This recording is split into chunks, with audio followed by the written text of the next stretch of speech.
By the time it came to the edge of the forest, the stream had grown up so that it was almost a river, and being grown up, it did not run and jump and sparkle along as it used to do when it was younger, but moved more slowly, for it knew now where it was going, and it said to itself, "There is no hurry, we shall get there some day."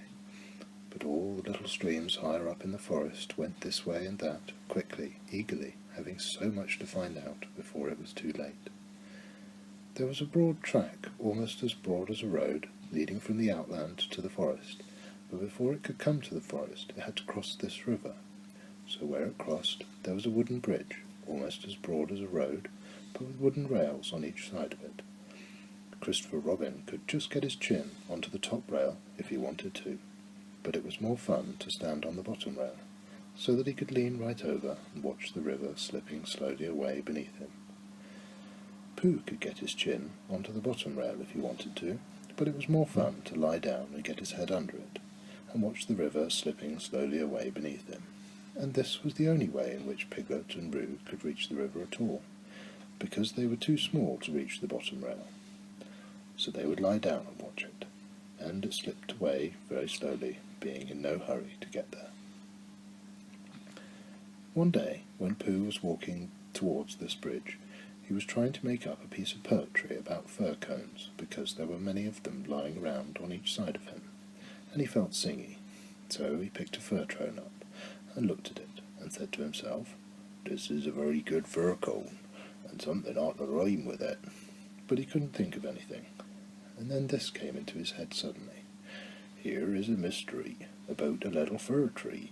Owl says it's his tree, and Kangaroo says it's her tree, which doesn't make sense," said Pooh, "because Kangaroo doesn't live in a tree." He had come to the bridge, and not looking where he was going, he tripped over something, and the fir cone jerked out of his paw into the river. "Bother," said Pooh, as it floated slowly under the bridge, and he went back to get another fir cone, which had a rhyme to it. But then he thought that he would just look at the river instead, because it was a peaceful sort of day, so he lay down and looked at it, and it slipped slowly away beneath him. And suddenly there was his fir cone slipping away too. "That's funny," said Pooh. "I dropped it on the other side," said Pooh, "and it came out on this side. I wonder if it would do it again." So he went back for some more fir cones. It did. It kept on doing it. Then he dropped two in at once, and leant over the bridge to see which one of them would come out first, and one of them did. But as they were both the same size, he didn't know if it was the one which he wanted to win, or the other one. So the next time he dropped one big one, and one little one, and the big one came out first, which was what he had said it would do, and the little one came out last, which was what he had said it would do. So he had won twice, and when he went home for tea, he had won 36 and lost 28, which meant that he had, well, you take 28 from 36, and that's what he was, instead of the other way round. And that was the beginning of the game called Poohsticks, which Pooh invented, and which he and his friends used to play on the edge of the forest. But they played with sticks instead of fir cones, because they were easier to mark. Now, one day, Pooh and Piglet and Rabbit and Roo were all playing Poohsticks together. They had dropped their sticks in when Rabbit had said, "Go!" and they had hurried across the other side of the bridge. And now they were all leaning over the edge, waiting to see whose stick would come out first. But it was a long time coming, because the river was very lazy that day, and hardly seemed to mind if it didn't ever get there at all. "I can see mine," cried Roo. "No, I can't. It's something else. Can you see yours, Piglet? I thought I could see mine, but I couldn't. There it is. No, it isn't. Can you see yours, Pooh?" "No," said Pooh. "I expect my stick's stuck," said Roo. "Rabbit, my stick's stuck. Is your stick stuck, Piglet?" "They always take longer than you think," said Rabbit. "How long do you think I'll take?" asked Roo. "I can see yours, Piglet," said Pooh suddenly. "Mine's a sort of greyish one," said Piglet, not daring to lean too far over in case he fell in. "Yes, that's what I can see. It's coming over to my side." Rabbit leant over further than ever, looking for his, and Roo wriggled up and down, calling out, "Come on, stick, stick, stick, stick!" And Piglet got very excited, because his was the only one which had been seen, and that meant he was winning, It's coming, said Pooh. Are you sure it's mine? Squeaked Piglet excitedly. Yes, because it's grey, a big grey one. Here it comes, a very big grey... Oh no, it isn't, it's Eeyore. And out floated Eeyore. Eeyore! Cried everybody. Looking very calm, very dignified, with his legs in the air, came Eeyore from beneath the bridge. It's Eeyore! Cried Roo, getting excited. Is that so? Said Eeyore, getting caught up by a little eddy and turning slowly round 3 times. I wondered. I didn't know you were playing, said Roo. I'm not, said Eeyore. Eeyore, what are you doing there? Said Rabbit. I'll give you 3 guesses, Rabbit. Digging holes in the ground? Wrong. Leaping from branch to branch of a young oak tree? Wrong. Waiting for somebody to help me out of the river? Right. Give Rabbit time, and he'll always get the answer. But Eeyore, said Pooh in distress, what can we... I mean, how shall we... do you think if we... Yes, said Eeyore. One of those would be just the thing, thank you, Pooh. It's going round and round, said Roo, much impressed. And why not? Said Eeyore coldly. I can swim too, said Roo proudly. Not round and round, said Eeyore. It's much more difficult. I didn't want to come swimming at all today, he went on, revolving slowly. But if, when in, I decide to practice a light circular movement from right to left, or perhaps I should say, he added as he got into another eddy, from left to right, just as it happens to occur to me, it's nobody's business but my own. There was a moment's silence while everybody thought. I've got a sort of idea, said Pooh at last, but I don't suppose it's a very good one. I don't suppose it is either, said Eeyore. Go on, Pooh, said Rabbit, let's have it. Well, if we all threw stones and things into the river on one side of Eeyore, the stones would make waves, and the waves would wash him to the other side. That's a very good idea, said Rabbit, and Pooh looked happy again. Very, said Eeyore. When I want to be washed, Pooh, I'll let you know. Supposing we hit him by mistake, said Piglet anxiously. Or supposing you missed him by mistake, said Eeyore. Think of all the possibilities, Piglet, before you settle down to enjoy yourselves. But Pooh had got the biggest stone he could carry, and was leaning over the bridge, holding it in his paws. I'm not throwing it, I'm dropping it, Eeyore, he explained. And then I can't miss.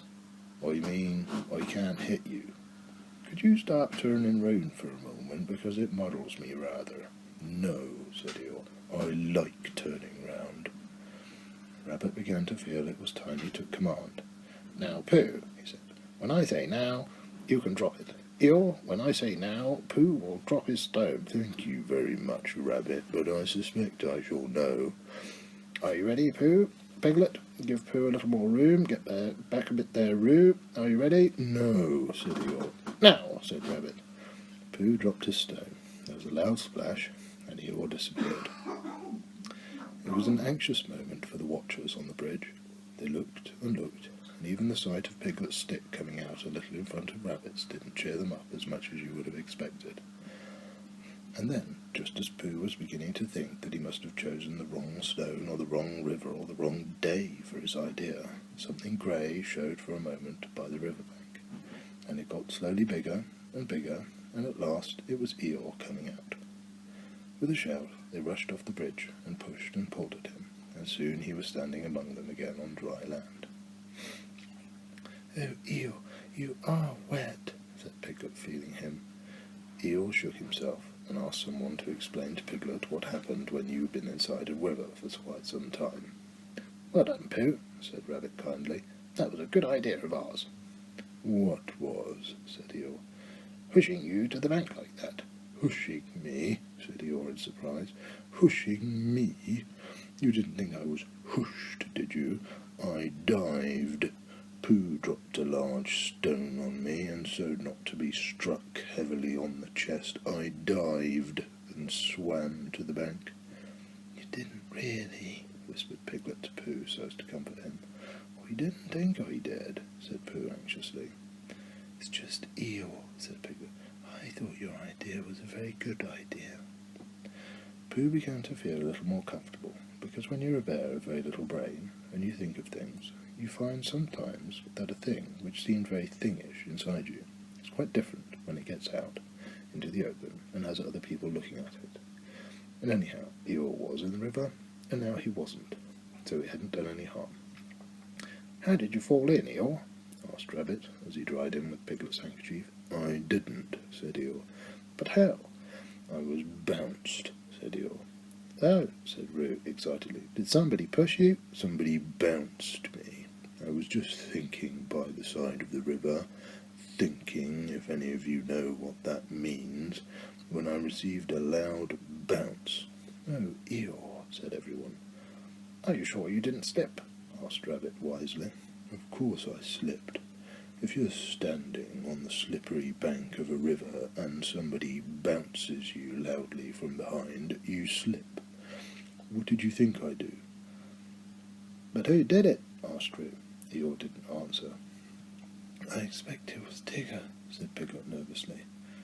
"But Eeyore," said Pooh, "was it a joke or an accident? I mean, I didn't stop to ask, Pooh. Even at the very bottom of the river, I didn't stop to say to myself, is this a hearty joke, or is it the merest accident? I just floated to the surface and said to myself, it's wet, if you know what I mean." "And where was Tigger?" asked Rabbit. Before Eeyore could answer, there was a loud noise behind them, and through the hedge came Tigger himself. "Hello, everybody," said Tigger cheerfully. "Hello, Tigger," said Roo. Rabbit became very important suddenly. "Tigger," he said solemnly, "what happened just now?" "Just when?" said Tigger a little uncomfortably. "When you bounced Eeyore into the river." "I didn't bounce him." "You bounced me," said Eeyore gruffly. "I didn't really. I had a cough, and I happened to be behind Eeyore, and I said..." "Why?" said Rabbit, helping Piglet up and dusting him. "It's all right, Piglet." "It took me by surprise," said Piglet nervously. "That's what I call bouncing," said Eeyore. "Taking people by surprise. A very unpleasant habit.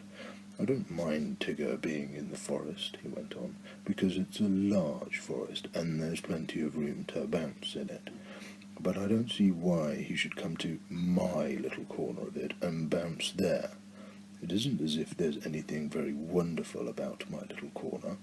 Of course, for people who like cold, wet, ugly bits, it is something rather special, but otherwise it's just a corner, and if anybody feels bouncy..." "I didn't bounce, I coughed," said Tigger crossly. "Bouncy or coffee, it's all the same at the bottom of the river."